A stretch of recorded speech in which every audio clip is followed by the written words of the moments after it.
for tomorrow. I have to figure out what I'm doing about the Maimer because I'm determined to finish. If I have to go quicker and not do questions, I will do that. So for those of you in my Maimer class, I just discovered last week on Thursday, because the girls were worried about missing the classes, that we're actually holding by that terrible phenomenon called finals. So I'll figure out how I'm going to do that. Now, today is Yud Beis Iyar. Tomorrow is Yud Gimel Iyar, which is the Yahrzeit of the Rebbe's brother. And the day after tomorrow, which is Wednesday, is Pesach Sheni. And then Sunday is Lag BaOmer.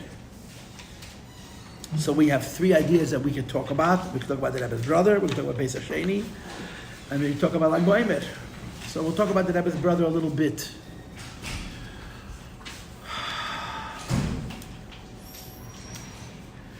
We do not know much about the Rebbe's brother. His name was Yisrael Aryeh Leib.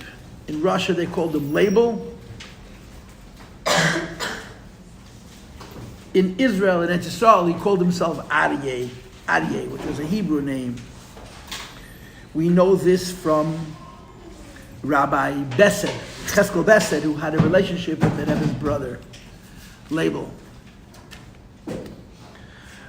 So the little bit that I know about the Rebbe's brother is as follows. The Rebbe's parents had 3 sons. That's all they had, was 3 boys. And they were extraordinary. They were prodigies. They were brilliant, very, very, very self-motivated, and exceptional kids.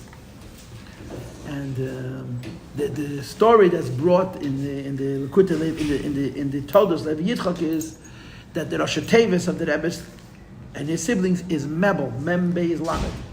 Mendel, Bedel, Label. The youngest brother was Label. The middle brother was Bedel.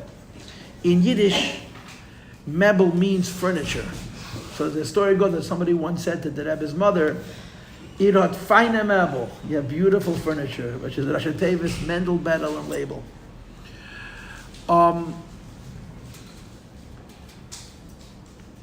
The story is that the Rebbe was born in Nikolaev.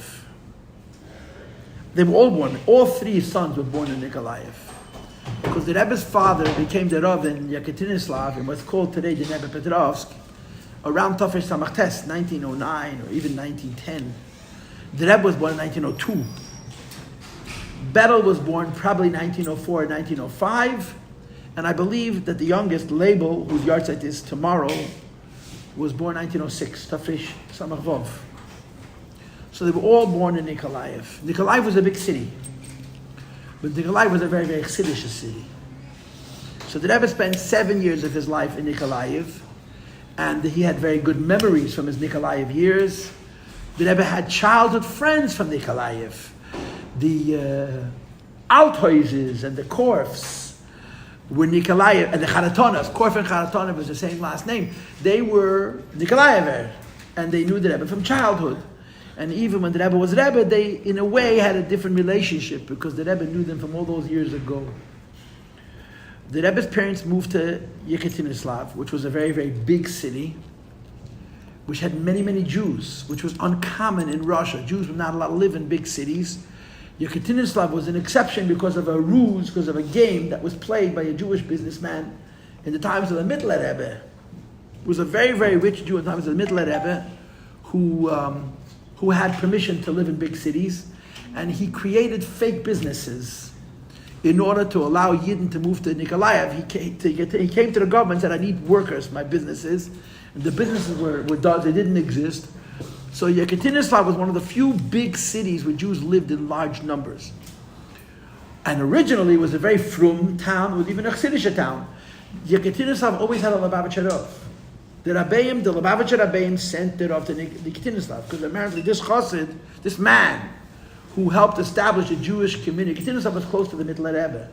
So the Lubavitcher Rabbeim always sent it off. Before Rebbe Leivik, the Rav was Rebbe Wolf, Kozevnikov, Rebbe Wolf Yekaterinslav was a very big chassid from Tzemach Tzedek. He passed away in 1909. By the time the Rebbe's parents moved to Yekaterinslav, it was a very, very pluralistic community. That means there was many different types of Jews. There was many types of Fruma Yidden. There were Chassidim and there were Misnagdim. There was more modern Ashkenaz. There were different types of Hasidim. And then, of course, there were all of the secular Jews, unfortunately, with all the isms, the communists and the Yiddishists and the Zionists and the anarchists, all the isms. So to become a Rav in Yekaterinslav at that time was a very, very difficult job. It was a very, very hard job. And I'm talking 1909, before the Bolshevik, just the Etzem Inyan. The Jewish community was a very difficult community. The Rebbe's parents, first of all, there was another Rav. When the Rebbe's father came, there was already another Rav. They had already started taking away the rights of the Rabbonis from Lubavitch. There was more than one Rav. That other Rav would pass away, and by the time that other Rav passed away, being a Rav wasn't such a popular position, so the Leivik ended up with the whole Rabbonis, not because the Misnagdim were happy about it, because nobody wanted the other job.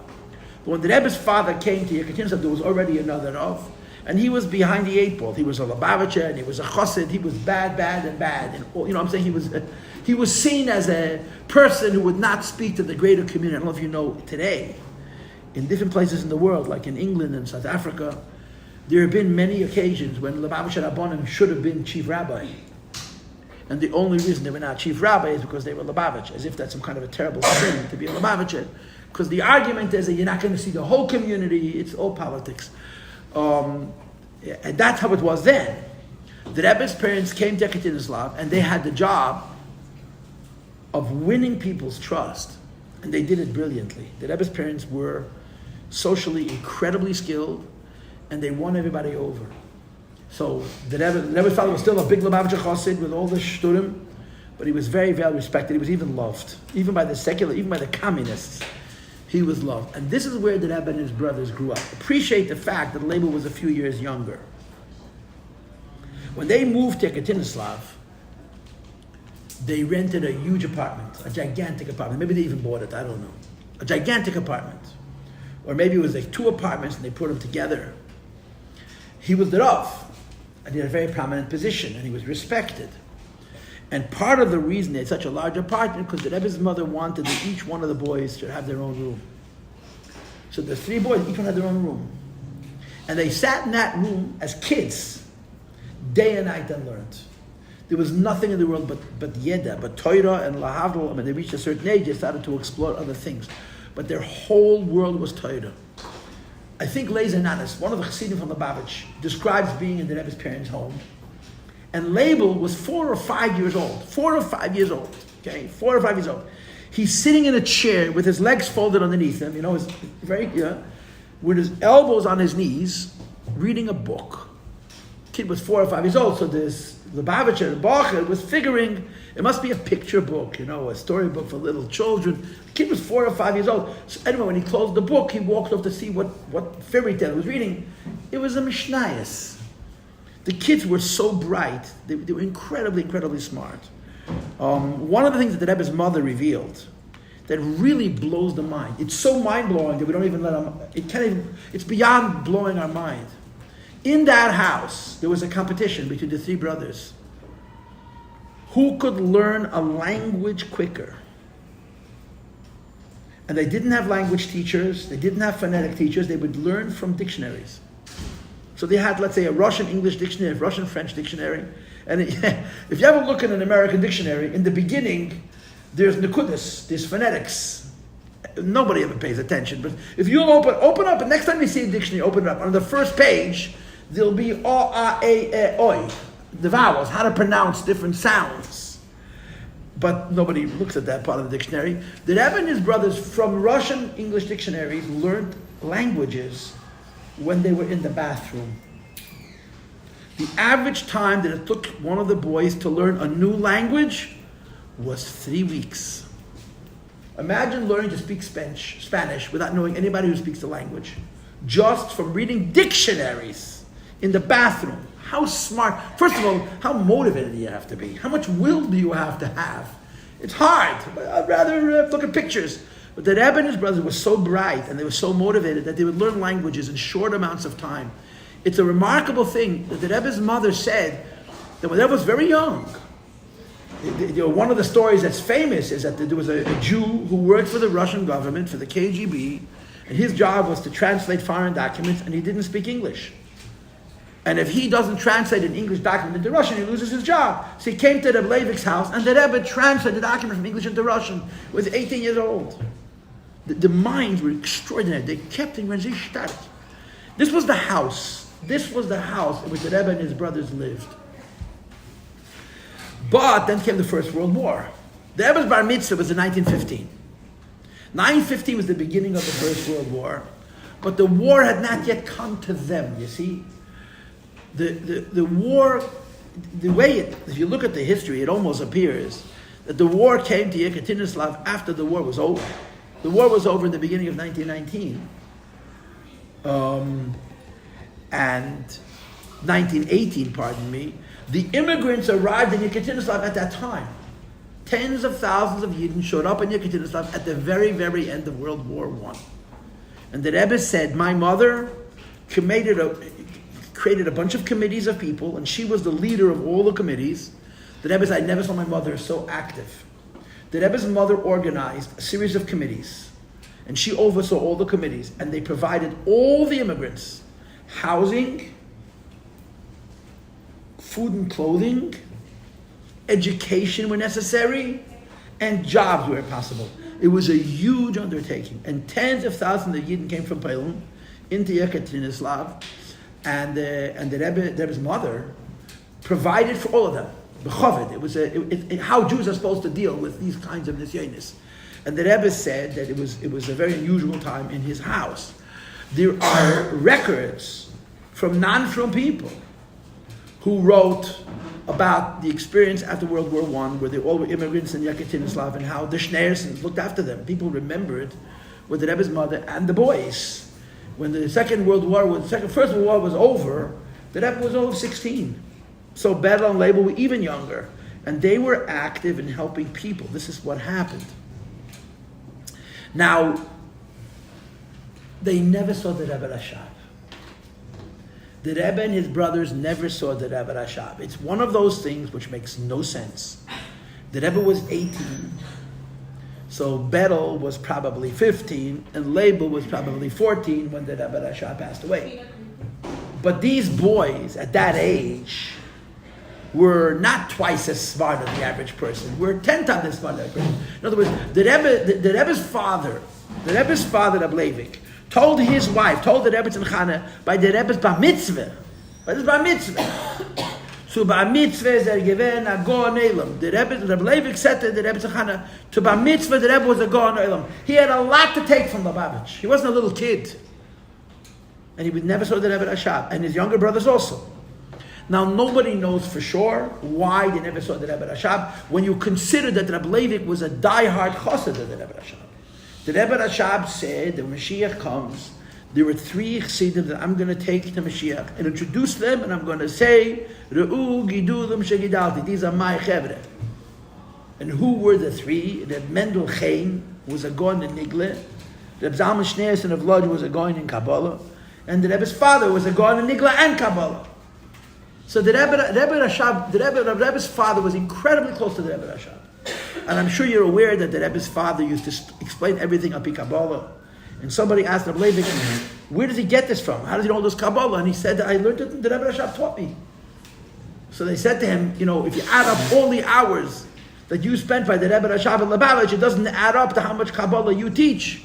So the Rebbe's father said, Klolim, I was given the rules of understanding Kabbalah. The Rebbe's father was a big mekubal, and he learned Kabbalah from the Rebbe Rashab. He was one of the strongest chassidim of the Rebbe Nishmas HaYedin, and he doesn't take his kids to Lubavitch. It's a really strange thing.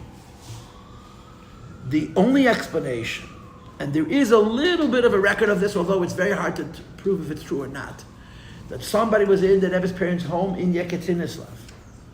And he said to the Rebbe's mother, how do you have such gifted children, you don't send them to Lubavitch? And the Rebbe's mother's response was, he, meaning the Rebbe, is desperate to go to Lubavitch and they're not letting him. Now who's not letting him? Who's not holding him back? It could only be one of 2 people, either the Rebbe Rashab or the Rebbe's father. So apparently efforts were made by, we don't know who for sure, that the Rebbe should not meet the Rebbe Rashab. And there's precedent for this. The Baal Shem Tov warned the Alter Rebbe's parents that the Alter Rebbe should never hear his name. Alter Rebbe grew up in a Chassidish house. His parents were Chassidim of the Baal Shem Tov, Talmidim of the Baal Shem Tov. And the Alter Rebbe never heard the word Baal Shem Tov, because the Alter Rebbe had to be by the Maggid, not by the Baal Shem Tov. And apparently, and again, we can't know this for sure, but apparently, this is the story of the Rebbe, that the Rebbe Rashab told, again, we don't know this for a fact. You can only guess. The Rebbe Rashab made the Rebbe's father know that you're not bringing your Bechor to me. Because the Rebbe had to be by the Friedrich Rebbe. Many years later, a great chassid by the name of Rebbe Shmuel Levittin walked out of the Rebbe's room shaking like a leaf. The Rebbe Shmuel Levittin was a big chassid. He walked out of the Rebbe's room very, very upset. And Rabbi Groner said, Rebbe Shmuel, what happened? He looked very tumbled. So Rebbe Shmuel told Rabbi Groner, the Rebbe hat mir jetzt gesagt, dass ist zufrieden, hat nicht gesehen, dem Rebbe nicht massiert. The Rebbe just told me that he's happy that he never saw the Rebbe Rashab, because it would interfere with the discussions to the Friedrich Rebbe. And Rebbe Shmuel couldn't imagine that somebody should say something like that. That they're zufrieden, he's happy that he never was in Lubavitch, he never saw the Rebbe Rashab, because it would interfere with discussions of the Friedrich Rebbe in the Rebbe Deshver. So the fact was that the Rebbe and his brothers were never in Lubavitch, they were never in Rostov, they never saw the Rebbe Rashab, but they did go to the Friedrich Rebbe. This is also tricky. The reason it's tricky is because, and I don't want to talk about the details that are none of our business that we're not even sure about, the Rebbe's father was not so much of a chassid of the Friedrich Rebbe. He was his own man. He was very much a chassid of the Rebbe Rashab. The Friedrich Rebbe, they were cousins. They were the same age. Rebbe Leibnik was actually older than the Friedrich Rebbe a couple of years. The Rebbe's father was not so makushet to the Friedrich Rebbe. But the boys went. The Rebbe and his brother Label went to Rostov, and then later they went to Leningrad. There's actually a printed sikha. It's printed. Where the Friedrich Rebbe says, Omar, lemem shin, lemem ulolamed. It says, abbreviations. The Friedrich Rebbe said to Mem, which is Mendel, and Lamed, which is Label. It's printed in the Sefer HaSichas Friedrich Rebbe. It says, Arachmonos of Eich B'chlau, und of dir befrat, was iret nicht gekennt dem Tat. It's a Rachmanos of the two of you, but especially on you, that you didn't know my father. This is a printed sikha. People are not Mesim left. The Friedrich Rebbe turned around to the Rebbe and his younger brother and said, it's a Rachmanos of the two of you, but especially you. Beryl wasn't there, I'll get to that in a minute. Because you didn't see the Rebbe Rashab. But apparently the not seeing the Rebbe Rashab wasn't coincidental, it was orchestrated. So the Rebbe would go to the Rostov and then to Leningrad. Now the story with Beryl at some point became ill. The way I understand it, from the little bit that I've explored, was he didn't become ill, he was made ill. In Russia, one of the ways of punishing people was drugging them, and drugging them till they became pashut crazy. I think that's what happened to Beryl. Beryl was a healthy young man, and for whatever reasons, they arrested him, they put him in a home, and they drugged him until he became not well. And he lived in that home till the end of his life, and he was killed by the Nazis, Yemach Shemam V'Zechram, when they came into Yekaterinburg, I'm assuming in 1942. That's my best guess, okay? I saw a document, which describes Beryl participating in some kind of a protest in the Soviet Union and being arrested. And it's a very reasonable thing to assume that that's what happened to him, because we know other people like that. You may have heard of a very famous chassid by the name of Mordechai Dubin. You ever heard of Mordechai Dubin? Yes? Yeah. Who asked the question? You ever heard of Mordechai Dubin? The Mordechai Dubin was the chassid who got the Friedrich Rebbe out of Russia. He was a member of parliament in Latvia. My father knew him in Moscow. How did the Mordechai Dubin get to Moscow? Because when the Nazis, Yemach Shemam, occupied Latvia, they arrested him, took him to Moscow. And they put him in the shul. They put him on the house arrest in the shul. He lived in the shul, in the big shul, the Achei Temimim shul he lived. My father got an apple from him. My father knew him as a child. My grandfather consulted the Mordechai Dubin about leaving Russia. He lived in the shul for a number of years. And one day they took him out of the shul and put him in a Mishagoyim. And they drugged him. They ruined him. They absolutely ruined him. It was the worst kind of cruelty. But this is what they did. And I believe without knowing for sure that this would happen to the Rebbe's brother Betel, pardon me. And the Rebbe's parents wouldn't leave him. The Rebbe's parents wouldn't leave him. This is a very interesting thing. In 1991, the Rebbe was given his father's file. In 1991, Russia was doing tshuva. And one of the ways they did tshuva was that the KGB would give people the files of their ancestors that they had murdered and that they arrested and they had tortured. And the Rebbe was given his father's file, Rebbe Leivik. And I promise you, it didn't give the Rebbe a lot of nachas ruach. Much of that file was published then, that means 33 years ago, in the Kfar Chabad, in the summer of 1991. If you can find those magazines, you can read it. And amongst the things that you see in that file was, they said to Rebbe Leivik that you were being recruited to be a Rav, I think in Boston, in the 1920s. Why didn't you take the position? The community in Boston was going to recruit the Rebbe's father to move to America, live in Boston, which would have been really cool. And they were given permission. And the Rebbe's parents didn't take the visa to go.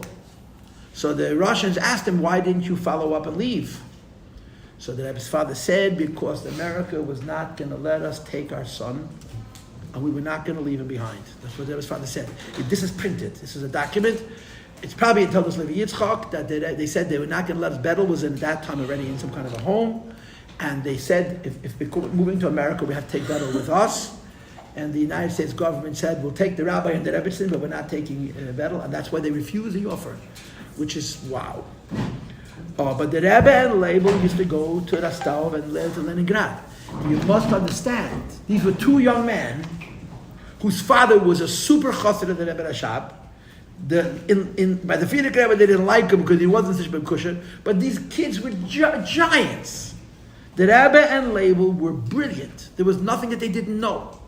And there's nothing they didn't understand. And nothing they couldn't explain. They were so interesting. The difference was this. The Rebbe didn't open his mouth. The Rebbe didn't open his mouth. A phantom.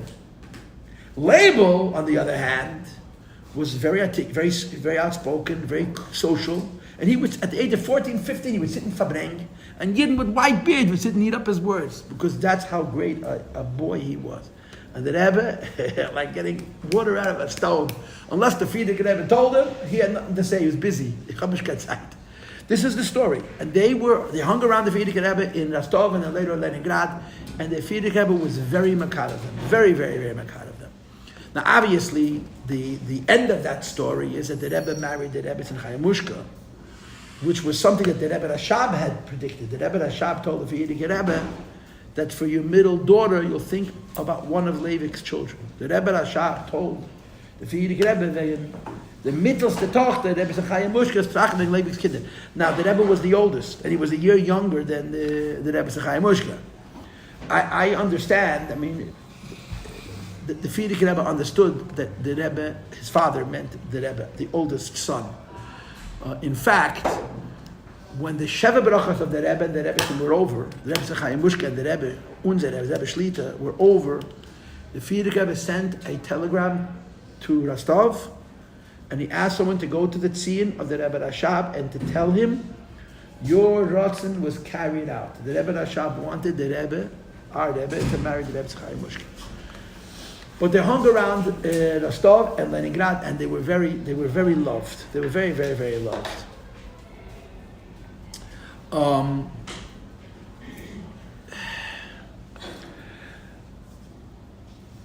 In Russia already, the Rebbe left Russia together with the Rebbe Frierdiker Rebbe. Frierdiker Rebbe left right after Simchas Torah Tafresh Peichas. That means the end of 1927. The Rebbe went home to spend that Tishrei with his parents, and then he left. The Rebbe moved to Berlin. When the Rebbe left Russia, the Frierdiker Rebbe settled in Latvia, in Riga, and the Rebbe was hoping to settle together with the Frierdiker Rebbe in Riga, Latvia, and the Latvian government refused him. The Latvian government said the Frierdiker Rebbe can stay, and his family could stay, but the Rebbe can't. So the Rebbe had a problem. His problem was he didn't want to go back to Russia. And he needed a country to stay in, which is why the Rebbe went to Berlin. In Das Tachten, and again, the Rebbe doesn't need anybody's defense, but in Das Tachten, one of the simplest explanations for why the Rebbe was in college, because it was the only way he could stay in Berlin and the only way he could stay in Paris. He was not neutralized, he didn't have a green card, he was a student. And the Rebbe lived on a student visa until 1938. The Rebbe did not have a citizenship. The Rebbe has only two citizenships. He had a Russian citizenship and then he had an American citizenship. He did not have a European citizenship, and the only way he could stay in these countries was be a student. In 1938, the Rebbe finished with school and he applied for French neutralization to become a French citizen. So he was staying into the country under the pretense that he's going to become a citizen. L'Poil, the war happened, and the Rebbe never became a French citizen, and he came to America. And in America, the Rebbe became a citizen. I'm assuming in 1940, 5 years after the Rebbe came to this country, I'm assuming the Rebbe became a citizen of the United States of America. And the Rebbe and the Rebbetzin lived in Berlin. At some point, it's hard to know exactly when, Label got out of Russia and joined them. Label got out of Russia. I don't think that Label was by the Rebbe's wedding. I think that Label was still in Russia. But at some point, the Label got out of Russia, and he lived in Berlin together with the Rebbe and the Rebbe Achei Temimim. And there are letters from the Rebbe's father to the Rebbe asking him to be Machon of Label. The world was going crazy. The world was going nuts. And Label wasn't the Rebbe. As great as the Label was not the Rebbe. The world around him had an effect on him. And the Rebbe's father wanted very much the Rebbe should be Machon. There's a story, which I believe is true, that the Rebbe's brother was once beaten to pulp by the Nazis.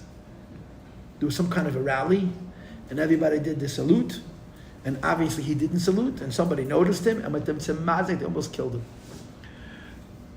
When the Rebbe and the Rebbe Achei moved to France, Label also moved.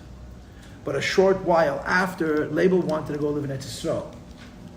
He had very strong leanings towards Exile. But in order to go to Exile, he needed his papers, which were in Berlin. And he was afraid. He was pushing afraid to go to Berlin. So the Rebbe Achei Temimim said, I'm a woman. I'm not so conspicuously Jewish. I'll go for you. And the Rebbe Achei Temimim went to Berlin, and she went into the necessary offices, and she asked for the papers of her brother-in-law. And of course, they knew she was a Jew. But in those days, they were not just killing Jews in the street, certainly not Jews from different countries. But to show distaste, the Germans knew how to show distaste always. And they asked her all kinds of questions about who she was. Her married name is Schneerson, her maiden name is Schneerson. Her mother's maiden name is Schneerson. She's a Schneerson from alle Seiten. And they, of course, did not believe her. So they said to her, when we come to Paris, we're going to look you up. When we come to Paris, we're going to go find you. A Schneerson from alle Seiten. Married to a Schneerson, married name is Schneerson, her mother's maiden name is Schneerson. Anyway, she got the papers that the Rebbe's brother needed, and the Rebbe moved to Exile, and he settled in Tel Aviv. The rumor is, and again, it's very hard to know how much of this is precise, that when the Nazis came into Paris, they went to look for the Rebbe's parents, for the Rebbe and the Rebbe Achei Temimim, but they had already left. The Rebbe's parents, the Rebbe and the Rebbe Achei Temimim ran away before Shavuos to the south of France, where the Nazis did not occupy themselves. They set up what was called a Vichy government, a puppet government of French, where a Pétain was running that part of France, and the Rebbe was able to stay there, and then of course eventually the Rebbe made it to the United States. Label went to Israel and settled in Tel Aviv. Tel Aviv was a new city. It used to be called Yafo. It became Tel Aviv. And there was a Lubavitcher community in Tel Aviv. In a place called Nachat Yaman, it's still there. There's still a shul. And when the Lubavitcher Hasidim left Russia, those who were able to get out of Russia in the 30s, some got out. So there was a number of different places where they lived, and I don't know much about this, but they lived in a place called Ramat Gan, and a lot of them lived in Tel Aviv, including many Temimim, that the Rebbe's brother knew from Nikolaev and from Yekaterinburg. So the Rebbe's brother would frequently come into the shul, the Chabad shul in Nachas Benyamin, and he would fabring with the Chassidim. He would say L'chaim, he would sing Nigunim, he would cry. I don't know exactly his story, but his life was not Label did not have an easy life at all. He suffered a lot. I mean, you just think about this, okay? Label was born about 5 years before the beginning of World War I and passed away about 5 years after the end of World War II. Just think about that. Now, I'm exaggerating a little. Okay, he was probably born 6 years before World War I started, and he died 6 years before World War I finished. Just think about that. A human being whose life is defined by 2 world wars that turned the Jewish people upside down. Mamish gefährlich. The Rebbe is an atzmi. Nothing touches the Rebbe. The Rebbe's brother, as great as he wasn't a Rebbe. He was only the brother of a Rebbe. And these tzaddiks broke him. They broke him. It was very, very, very hard. He moved to Tel Aviv and he hung out with the Chassidim and he got chayes from it. When he hung out with the Chassidim, the Rebbe's brother came to life. When he hung out with Chassidim, he was able to reminisce about his past and talk Chassidus. And he had some close friends. Do you have kids? The Rebbe had one daughter. I'll get to that in a minute. One of the Chassidim that the Rebbe's brother was very close to was a Yid by the name of Reb Nachum Goldschmidt. The Nachum Goldschmidt was not a Lubavitcher from home. His father was a Kodener Chassid, I think, Rabbi Yana Chassid. But Reb Nachum Goldschmidt's father was the Sheikhit in Nikolaev. He was a very Erlich Yid. His father was a Yid of Mesiras Nefesh. If you lived in Russia after the Soviet Revolution and you wanted to be frum, you became a Lubavitcher by default, because only Lubavitch had yeshivas, only Lubavitch had a community. So Reb Nachum Goldschmidt, who from home was not a Lubavitcher, became a Lubavitcher by association. He grew up together with the Rebbe. Could you stop talking, please? He grew up together with the Rebbe, and he grew up together with the Rebbe's brothers. He was younger than the Rebbe. He was really closer to Label's age than the Rebbe's age. And he would repeat that they had a cheder. When they were growing up together, they had a cheder. Who was the Malamed in the cheder? A Chassid who lived here in New York, in America. His name was Rebbe Zalman Valenkin. When Rebbe Zalman Valenkin passed away, the Rebbe paid for all the expenses of his funeral. The Rebbe personally paid, and the Rebbe not only went to his Levaya, the Rebbe carried his Odin. Rebbe Zalman Valenkin, there's many Lubavitcher Chassidim or his descendants. Rebbe Zalman Valenkin was the Rebbe's Malamed in Yekaterinslav. And the Rebbe told people, as Rebbe Zalman Valenkin was a vacation to the feast. Rebbe Zalman Valenkin must have been a Talmud Chacham, but Ikir was, he was a Chassidish Sharid, and the Rebbe and his brothers had a cheder by Rebbe Zalman Valenkin. The whole cheder was a few boys. It was the Rebbe and his brothers, and this Reb Nachum Goldschmidt, and a few more boys. It was a very high level of learning, if you will. But the cheder was 2 classes, was 2 groups. One group was the Rebbe, and the other group were the other boys. So Reb Zalman Valenkin would teach the Rebbe, and the other boys would chazer. Then he would teach the other boys, and the Rebbe would chazer. And there's a famous story where Moshe Alter, the brother of the Gerer Rebbe, who was exiled to Yekaterinslav, came into the cheder with the Rebbe's father, and Reb Zalman Valenkin was teaching the other children, and the Rebbe always learned standing up. The Rebbe always learned standing up. The Rebbe was standing by a shelf, learning a Gemara B'cheres. And the Moshe Paltiel went over to the Rebbe, was 14 years old. There was a Tosfos with a kasha and 4 tiruts and 4 answers. So the Moshe Paltiel asked the Rebbe, why you have to have 4 different answers to the Tosfos? And the Rebbe told him, because there's a kasha in each one of the answers from a different one of the 4 Sedarim and Shas. And he told him what the kasha was, and he explained to him why you have to have 4 answers in the Tosfos. And Moshe Paltiel was mishtoimim. He met the Rebbe at 14. The Rebbe was very close to the Gerer Rebbe's. And I believe that part of that closeness was because of this. The Moshe Paltiel met the Rebbe as a child. And he was overwhelmed by the Rebbe's greatness as a boy of 13, 14 years old. Anyway, there was a cheder. So Reb Nachum Goldschmidt learned with the kids. The Rebbe was the older class, and the other boys were the younger class. And a little while after the cheder closed, in other words, the Rebbe was learned at home. The Zalman Valenkin couldn't teach him anymore. But for a while, the Rebbe learned by this Reb Zalman Valenkin. And one of the Rebbe's childhood friends was Nachum Goldschmidt. Now, the story is that Nachum Goldschmidt was a Lubavitcher Chassid. He was a Chassid with a Tomim, was a Lubavitcher. He would teach Tanya on the radio in Hebrew. I heard that the first time he came to the Rebbe was 1968, Tafshin Chav Ches.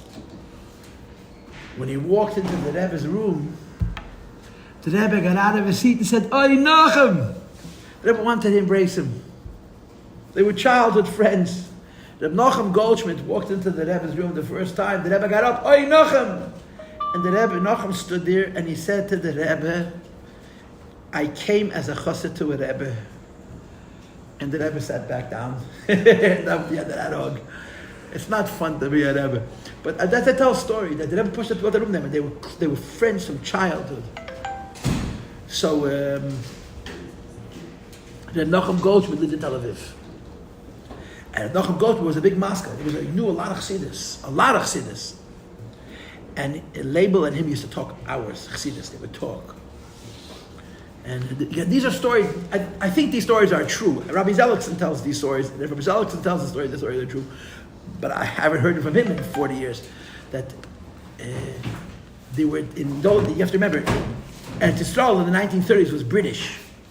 So they had tea houses. The British have tea houses. And the Rebbe's brother and the Machon Goldman would go into a tea house and they'd buy a cup of tea and they sit and talk.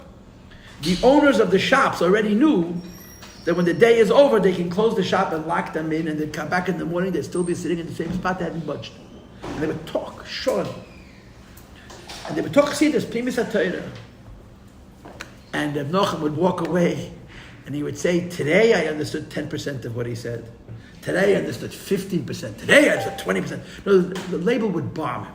The Machon would get the good to call. The Machon knew a lot of Chassidus, but the label was on a different madrega altogether. And he would say, I understood 10%, I understood 15%. This was the nature of the relationship. By the way, the Rebbe's mother said, and again, these are stories. They're nice stories, and they're probably true, but it's very difficult to ascertain for sure. The Rebbe and his father and his brother were always in conversation. In other words, I'm assuming that this is after Beryl was no longer well. There was a conversation in the house. And they'd argue for days at a time on one topic. And they'd be talking about the same thing. But the three of them spoke three different languages. The Rebbe's father would make his case in the language of Kabbalah. The Rebbe's brother would make his case in the language of philosophy, of Kira, logic. And the Rebbe would make his case in the language of Chassidus. And they understood each other. But each one spoke their preferred form. The Rebbe's father preferred Kabbalah.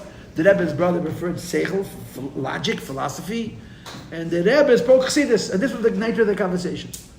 So Label lived in Tel Aviv, and he would frequently go into Nachas Ben Yamin, and they were mekad of him a lot. And he got a lot of chayas from that. He didn't get married probably until 1942, which meant he was in his late 30s by the time he got married. From all of the Ibn Lebanish and all of the travels, the Rebbe's mother tells the story that they were already in Chile. They were for Chich. The Rebbe's father was already in exile, and a letter came from Label that he's getting married, and the Rebbe's Chana, the Rebbe's mother, described the joy that Rebbe Levi came home when he said to the Rebbe's Chana, Label is getting married. He wanted so much he should have a life, he should get married. He got married in 1942. He had one daughter, whose name was Dalia, who used to come to the Rebbe. She had a relationship with the Rebbe. She had a very special relationship with the Rebbe.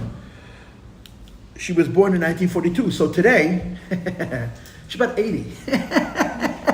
Oh my gosh. Time flies. You know that. You know which time flies? The time that's already happened. The time that's not happening, it depends what you do with each minute. The Rebbe's niece is today about 81 or 82 years old. Her name was Dalia, I think. And they lived in Tel Aviv.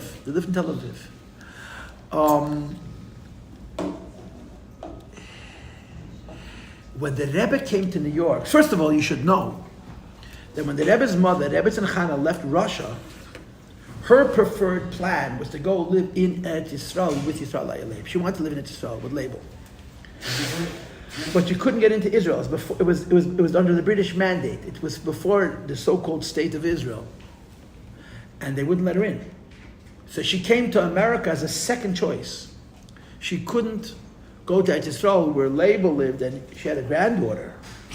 So by default, she moved to New York, and she lived together with the Rebbe. The Rebbe, although the Rebbe Chana had her own apartment. But she started to correspond with Eretz Yisrael.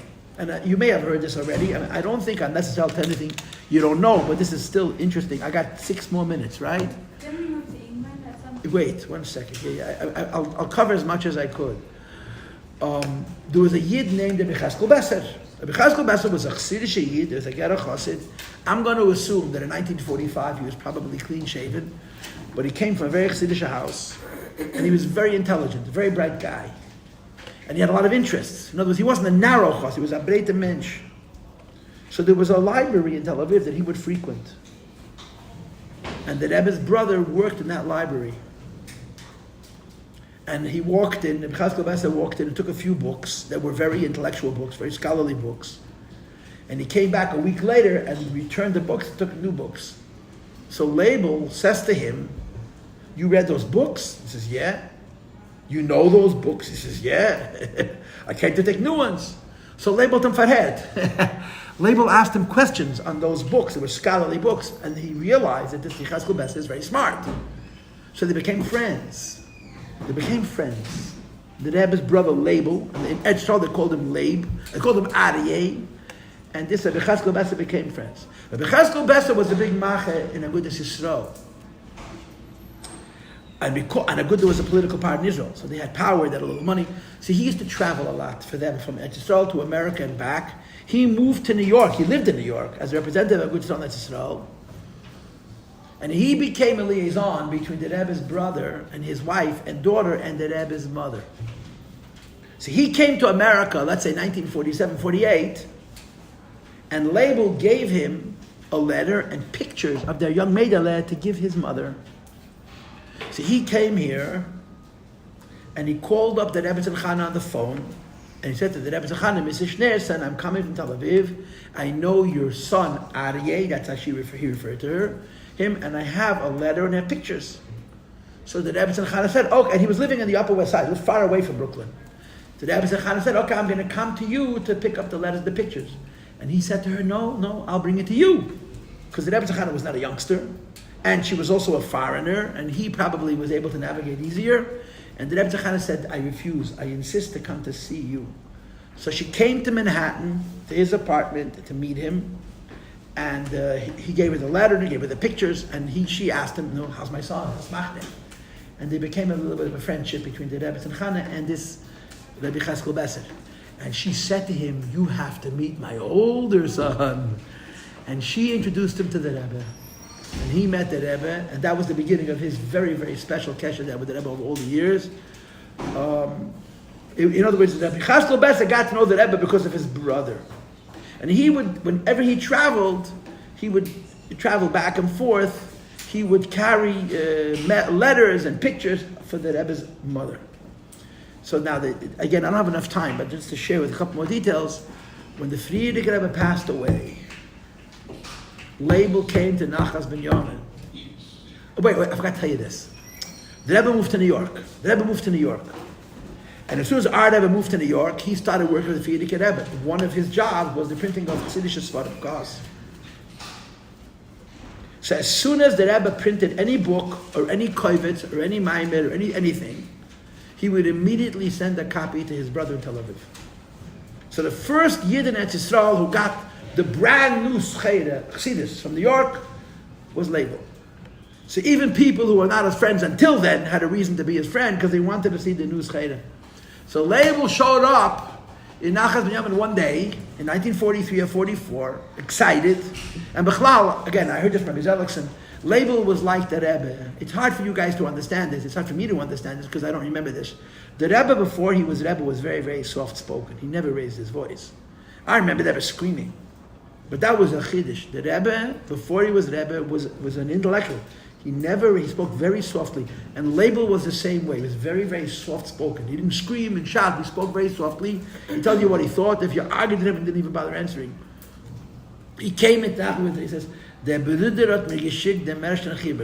brother sent me his first published work, and he was very excited about that. Yay. So one of the Chassidim picked it up, and he looks at it, and he says to Label, what's so excited about? It's not a single word of his own. It's all the Frierdiker Rebbe's quotes. The whole thing is the Rebbe just compiled quotes from the Frierdiker Rebbe. So Label put his hands on his head like this, and he swung his hands forward and said, weiß nicht, was da is. You don't understand what's in this little book. You don't understand what my brother, it's quotes from the Frierdiker Rebbe, but my brother compiled it. Weiß nicht, you don't understand what there is. And the Rebbe's brother was very, obviously, proud of the Rebbe. When the Frierdiker Rebbe passed away, he came into Nachas ben Yamin, and he said unequivocally, now is my brother's turn. He says, and you don't know my brother. But I do. He is going to put you to work like you never worked before. You think the Frierdiker makes you work hard. It's a walk in the park. Now my brother is next. and you're not, you ain't seen nothing yet. Wait, let me just finish. A little while later, Label moved to England. And there's evidence And again, I can't say this unequivocally, but there's evidence that Label's moving to England was on behalf of the Israeli government. He was a brilliant genius, and a mathematician, and a scientist, and they want him to go to England to master some more areas of Yeda, to be able to establish academia in Eretz Yisrael. Unfortunately, he died in England.